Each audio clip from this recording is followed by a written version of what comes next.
kacaunya ekonomi bangsa pada malam 30 September sampai 1 Oktober, PKI mengirim 7 unit berseragam dengan senjata lengkap serta mengaku sebagai Cakrawirawa dengan tujuan untuk menculik 7 jenderal.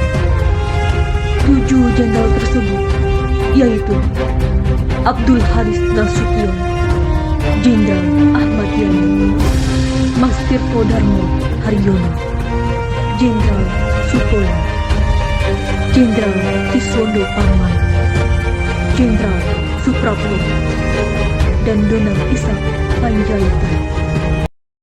Pasukan Cakrawirawa diperintahkan untuk menjemput para jenderal agar menghadap pimpinan besar revolusi pada pukul 3 pagi. Sekaligus beberapa anggota dibagi sesuai regu-regunya. Regu ini jemput Nasution. Siap! Regu ini jemput Ahmad Yani. Siap! Yang ini Suprapto. Siap! Ini Panjaitan. Siap! Yang ini Sutoyo. Siap! Yang ini Haryono. Siap! Dan yang ini Suparman. Siap!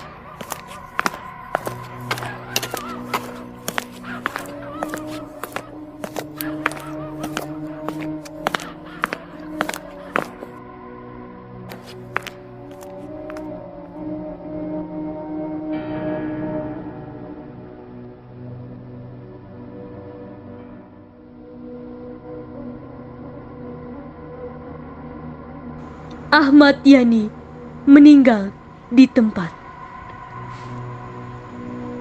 Pasukan yang menjemput Ahmad Yani terdiri dari 1 peleton Yin 530 atau para Brawijaya,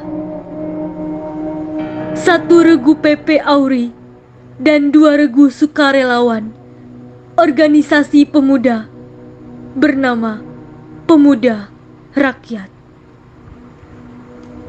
Salah satu organisasi afiliasi dari Partai Komunis Indonesia atau disebut PKI. Pimpinan regu Aisten Letnan 1 Mukijan yang membawahi kurang lebih 1,5 kompi pasukan yang dibawa dengan 2 truk dan 2 bis.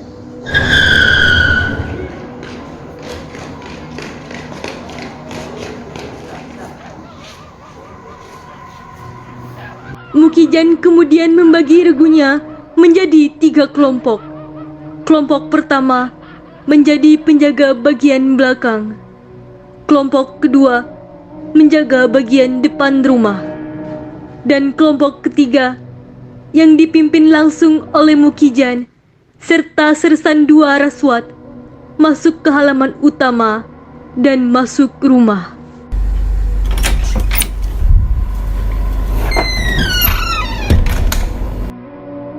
Saat Letjen Ahmad Yani muncul, Ruswat segera memberitahu bahwa Presiden Soekarno sangat membutuhkan Letjen Ahmad Yani sekarang juga. Namun Ahmad Yani kemudian meminta izin untuk mandi dan berganti pakaian. Namun permintaannya ditolak. Dialog di antara dua belah pihak berlangsung cukup lama, hingga akhirnya menimbulkan kericuhan yang mengakibatkan 7 peluru menembus kaca.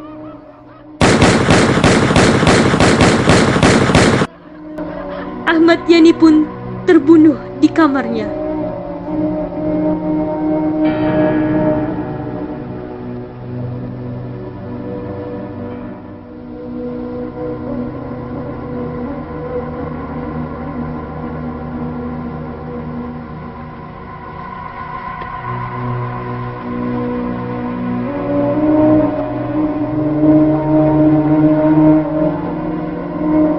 Mas Tirto Darmo Haryono meninggal di tempat. pada sekitar pukul 3:30, pasukan Sersan Bungkus dan Ton 1 Batalion 1 Resimen Cakrabirawa telah berada di kediaman Maijen Mas Tirto Darmo Haryono di Jalan Prambanan. Setelah sampai di kediaman Mas Tirto Darmo Haryono, pemimpin pasukan mengetuk pintu rumah.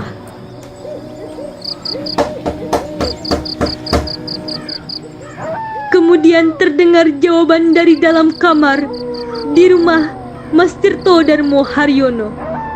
Kalau mau bertemu, besok pagi saja di kantor jam 8.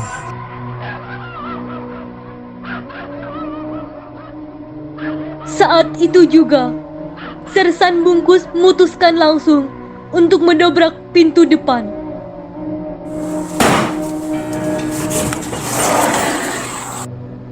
Kendati pintu didobrak, ruangan di dalam rumah gelap karena semua lampu dimatikan. Seketika sekelebat bayangan bergerak. Sersan Bungkus langsung menembak senjatanya ke arah sosok yang bergerak itu.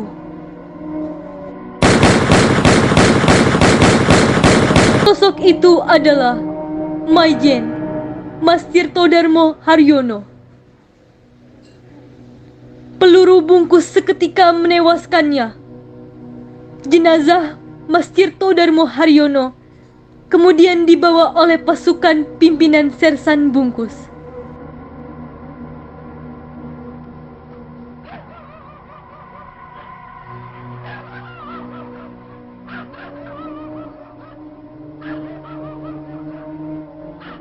Jenderal Siswondo Parman dibawa hidup-hidup. Pasukan yang ditugaskan untuk menculik Maijen Siswondo Parman dipimpin oleh Sersan Satar dari Resimen Cakrabirawa. Pimpinan Sersan Satar ini didukung dengan kekuatan 1 Regu Cakrabirawa dan 1 Peletonion 530 atau para Brawijaya yang dipimpin Sersan saat pasukan penculik telah datang di rumah Maijen Siswondo Parman di Jalan Serang pada tanggal 1 Oktober 1965 pukul 4 waktu Indonesia Barat. Terdapat sekitar 20 orang tentara yang siap membawa Siswondo Parman. Saat pasukan penculik datang, Siswondo Parman dan istrinya yang sedang terjaga langsung keluar menuju halamannya.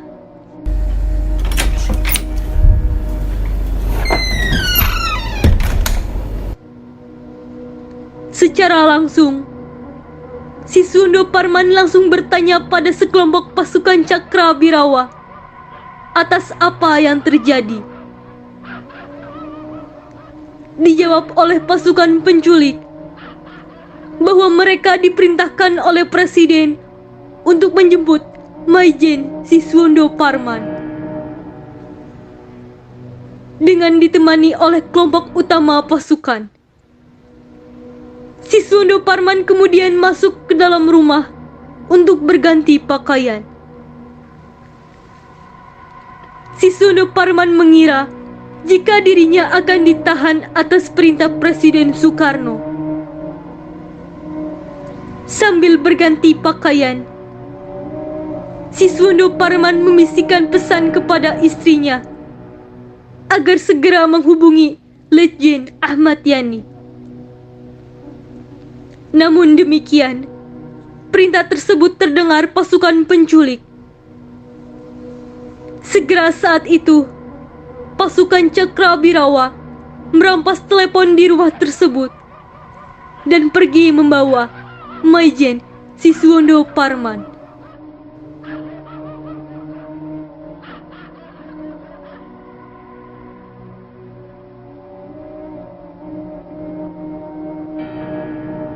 Abdul Haris Nasution melarikan diri. Pierre Tandean dibawa oleh Cakrabirawa dalam kondisi hidup. Pasukan yang bertugas menculik Nasution dipimpin oleh Juhuru. Mereka sampai di rumah Jenderal Abdul Haris Nasution pada tanggal 1 Oktober 1965 sekitar pukul 4 waktu Indonesia Barat.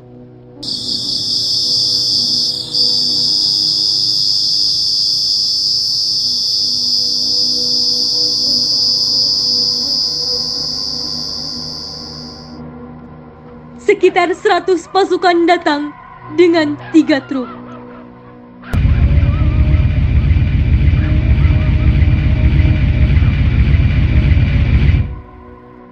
Satu power wagon dan sebuah gas.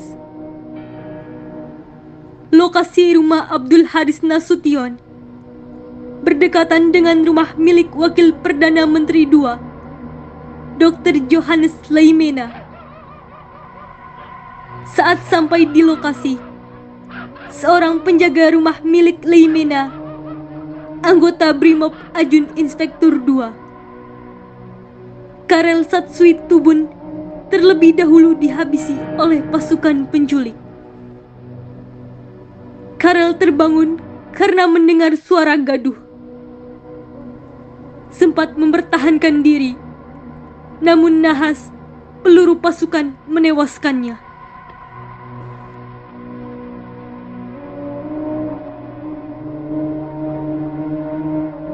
Setelah membereskan penjaga rumah, regu penculik yang dipimpin Kopral II, Hargiono selanjutnya menuju ke kamar Nasution.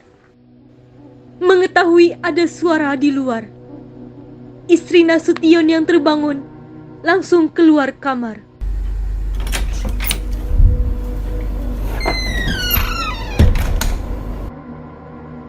Tetapi langsung kembali ke kamar, mengunci pintu sambil memberitahu pada suaminya. Sang istri berbisik pada Nasution, mengatakan bahwa ada pasukan Cakrabirawa di luar dan melarang sang suami keluar. Kendati dilarang, Nasution penasaran, ingin memastikan apa yang dilihat istrinya. Nasution tidak yakin Cakrabirawa datang dengan mendobrak pintu.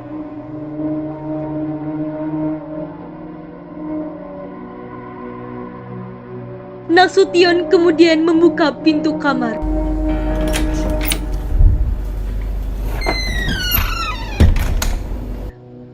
Mengecek keadaan.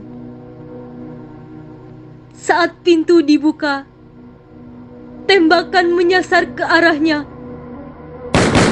oleh satu orang pasukan Cakrabirawa dalam jarak 1,5 meter. Nasution kemudian menutup pintu dan tiarap. Mendengar suara tembakan, adik Nasution, Mardiah yang tidur di kamar sebelah, bergegas berusaha menyelamatkan anak Abdul Haris Nasution, Ade Irma Nasution. Mardiah menggendong Ade Irma untuk menuju kamar lain. Namun nahas, saat mencoba menyelamatkan, justru Ade Irma tertembak dalam gendongan Mardiah.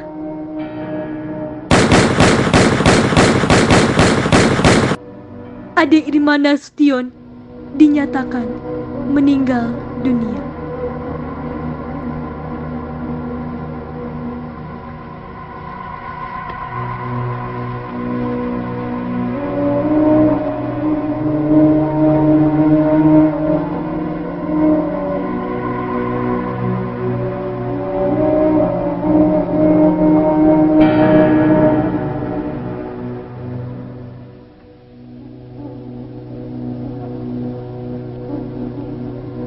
Nasution yang merasa terkepung, kemudian melarikan diri dengan melompat pagar rumah ke pekarangan rumah duta besar Irak.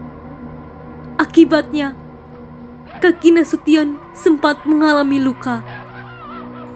Sementara itu, Letupir Tandean yang telah keluar kamar dan membawa senjata jenis Geren segera ditangkap oleh pasukan penculik yang mengiranya adalah sosok Jenderal Nasution. Letupir Tandean kemudian ikut diangkut ke lubang buaya.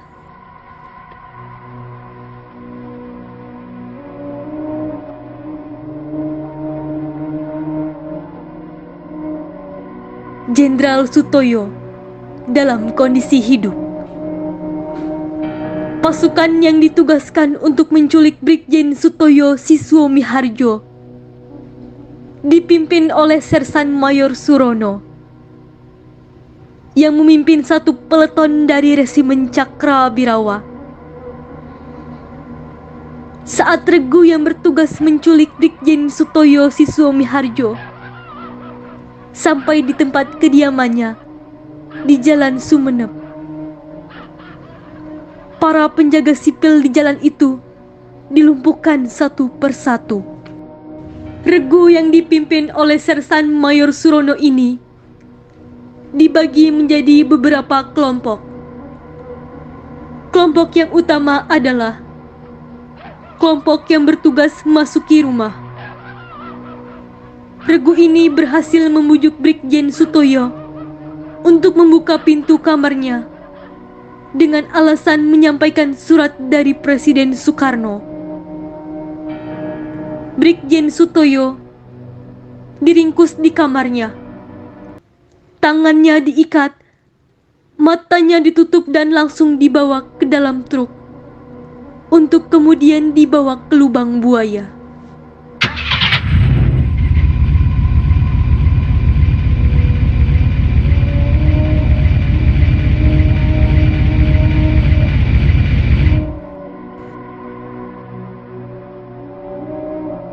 Jenderal Suprapto dalam kondisi hidup. Pasukan yang akan menangkap Maijen Suprapto terdiri dari satu peleton batalion kawan kehormatan Cakrabirawa. Regu 1 dipimpin oleh Sersan Kepala Sulaiman. Kemudian, sisa pasukan lainnya bergabung dengan Regu 2 dengan pimpinan Sersan 2 Sukiman.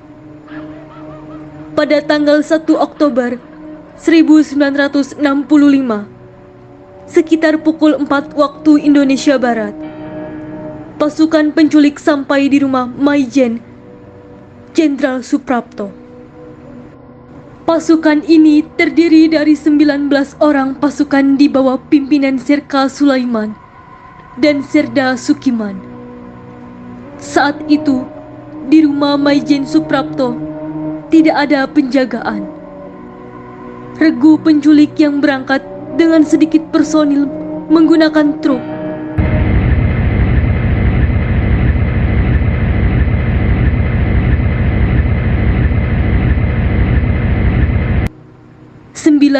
Orang ini kemudian dibagi-bagi menjadi beberapa kelompok kecil yang berjaga di sekeliling rumah. Salah satu kelompok kecil yang dipimpin Sulaiman berusaha masuk ke dalam rumah.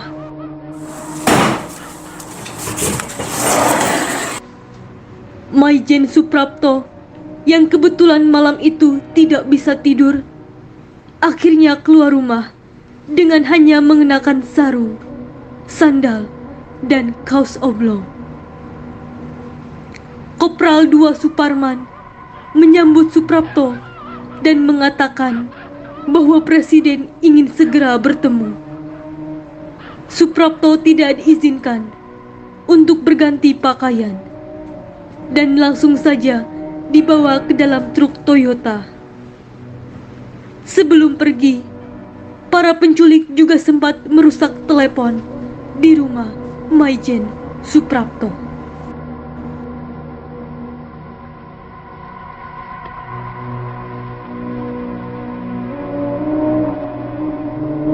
Donald Ishak Panjaitan meninggal pada tanggal 30 September 1965. Sekelompok tentara mengepung sebuah rumah di Jalan Hasanuddin nomor 53, Kebayoran Baru, Jakarta Selatan. Mereka mengepung dengan membawa senjata laras panjang. Sang pemilik rumah, seorang perwira TNI Angkatan Darat, yang saat itu sedang berada di sebuah kamar di lantai 2, terlihat biasa saja.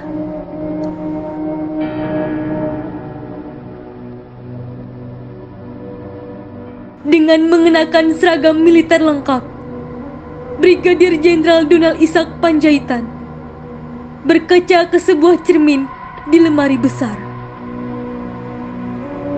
Beberapa kali ia merapikan seragamnya agar tidak terlihat kusut. Tentara sudah mulai masuk dan menguasai lantai 1 rumah. Tembakan pun dilepaskan.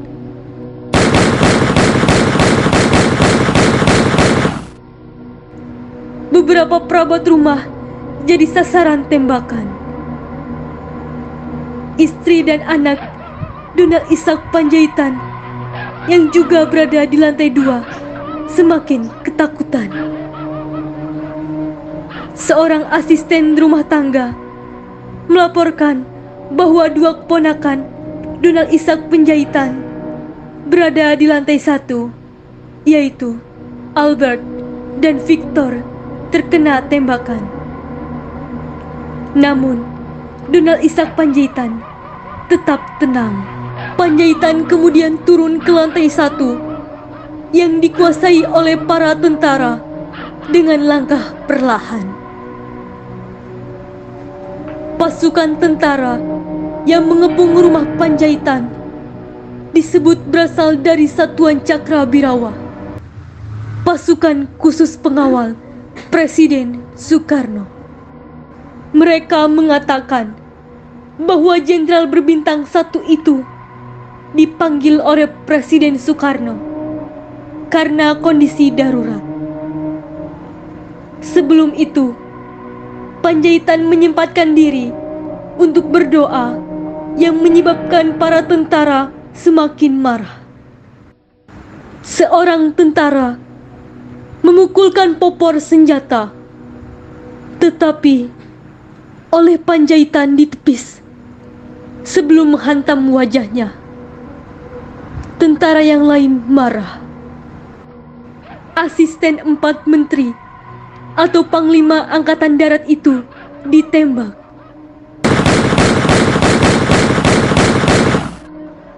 Donald Ishak Panjaitan pun tewas. Jenazah Panjaitan kemudian dimasukkan ke dalam truk dan dibawa pergi.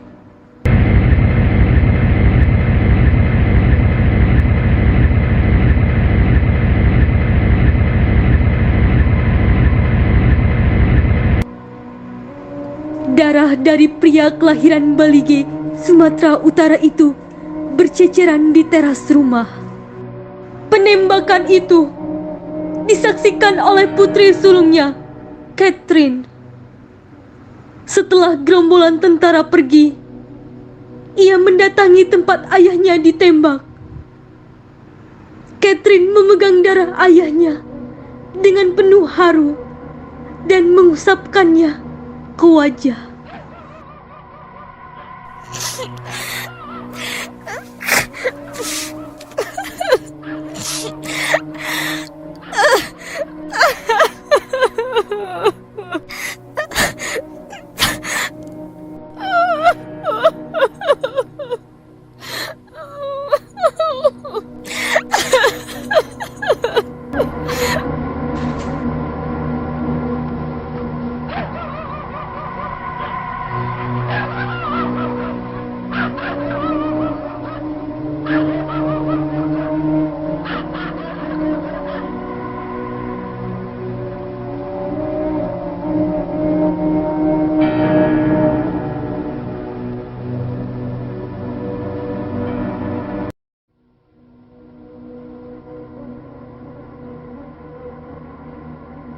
Penyiksaan di lubang buaya. Setelah pasukan Cakrawirawa tiba di lubang buaya, mereka disambut oleh pasukan PKI sambil menyanyikan lagu kebanggaan mereka.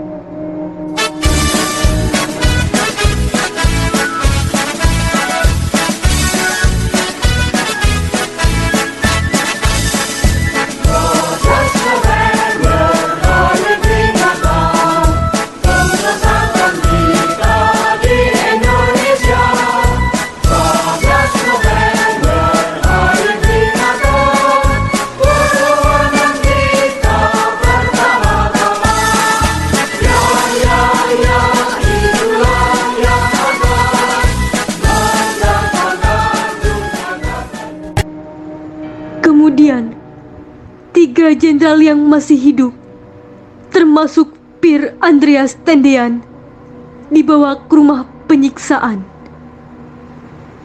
Rumah penyiksaan tersebut merupakan kediaman salah seorang warga desa Lubang Buaya. Sebelum dibunuh, mereka disuruh menandatangani atas nama Dewan Jenderal terkait tipu muslihat PKI bahwa Angkatan Darat akan melakukan kudeta terhadap pemerintah yang sah.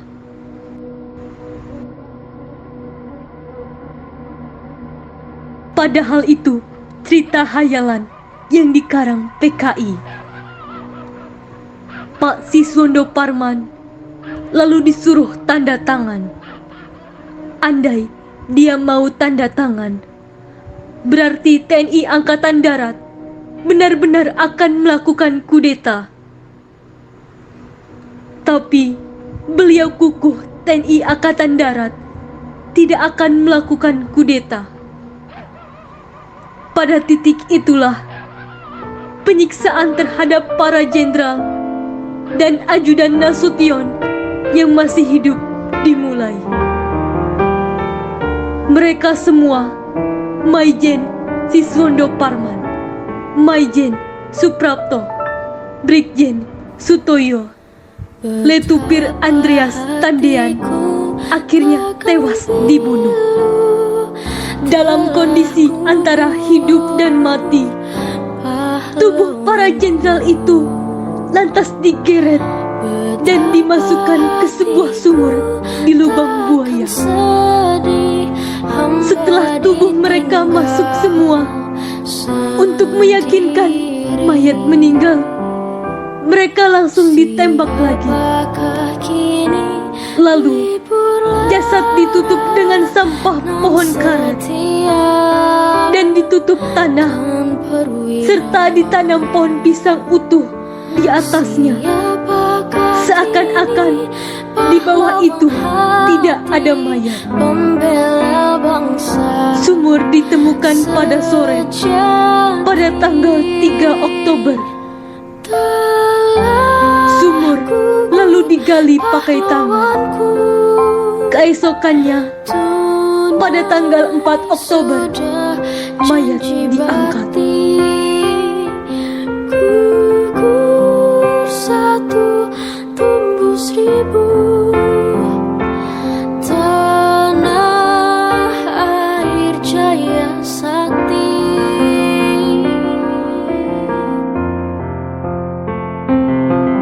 Gugur bungaku di taman bakti, di hari bulan pertiwi. Harum semerbak menambahkan sari, tanah air jaya sakti. Telah gugur pahlawanku, tunai sudah janji bakti. Gugur satu tumbuh seribu, tanah air jaya sakti. September mengukir sejarah pilu negeri ini. membanjiri ibu pertiwi. Darah pahlawan jatuh bertumpah ruah demi melawan komunis dan penjajah. Walau musuh selalu mengintaimu, namun menyerah tak ada di sejarahmu. Penjajahan telah kau hancurkan, pengkhianatan telah kau binasakan. Pancasila kau bangkitkan untuk melindungi tanah air berkedaulatan. Telah gugur pahlawanku, tunai sudah janji bakti. Gugur satu, tumbuh seribu. Tanah air jaya sakti. Tanah air jaya sakti.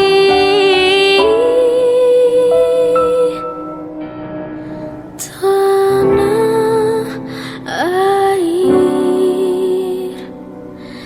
jaya sakti.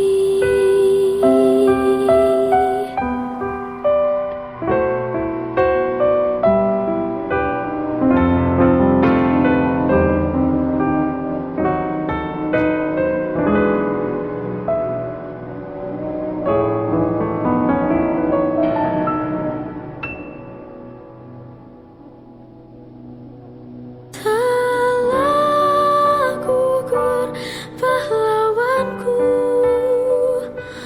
tunai sudah janji bakti. Gugur satu, tumbuh seribu. Tanah air. Serta ditanam pohon pisang utuh di atasnya. Seakan-akan di bawah itu tidak ada mayat. Sumur ditemukan pada sore, pada tanggal 3 Oktober. Sumur lalu digali pakai tangan.